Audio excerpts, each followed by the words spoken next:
পশ্চিমবঙ্গ মধ্যশিক্ষা পর্ষদের ষষ্ঠ শ্রেণীর ইতিহাসের প্রথম অধ্যায়ের আলোচিত বিষয় ইতিহাসের ধারণা।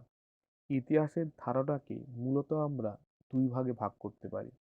এক, অতীতকাল এবং দুই, বর্তমানকাল। অতীতকালের ইতিহাসের ধারণা বলতে বন্য জীবন থেকে দক্ষ মানুষ ও তার সমাজ গড়ে ওঠার বা অগ্রগতির কাহিনীকে বোঝায়।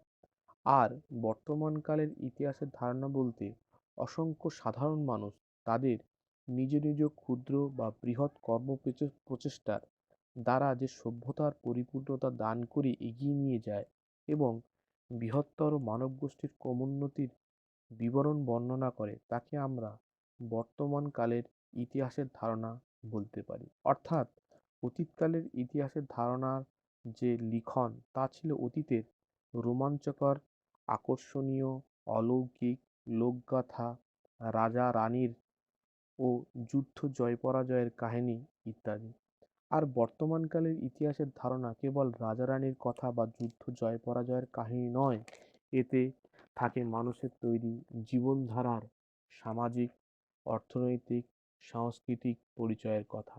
আর থাকে তাদের ঘরবাড়ি, পোশাক পরিচ্ছদ, তাদের জমিজমা, চাষাবাস, গৃহরক্ষার নিরবিচ্ছিন্ন প্রয়াস, শাসন ব্যবস্থা, তাদের আশা আকাঙ্ক্ষা, চেষ্টা, কৃতিত্ব, হতাশা, পরাজয় ও ব্যর্থতার কথা। সর্বোপরি আমরা বলতে পারি ইতিহাসের ধারণা হলো বন্য জীবন থেকে সভ্যতার স্তরে উন্নতি হওয়ার বিভিন্ন বিবরণ। উদাহরণ হিসেবে আমরা শস্য ও মশলা বাটার তিনটি উপায়ের কথা বলতে পারি। এক, পাথরের শিলনোড়া। দুই, লোহার হামানদিস্তা। তিন, মিক্সার মেশিন।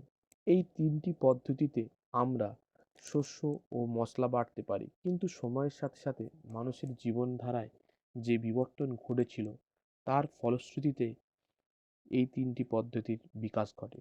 ফলে মানুষের সময়, কাজ ও পরিশ্রমের সাশ্রয় হয়। এইভাবেই মানুষ ধীরে ধীরে সভ্যতার উন্নতির দিকে অগ্রসর হয়।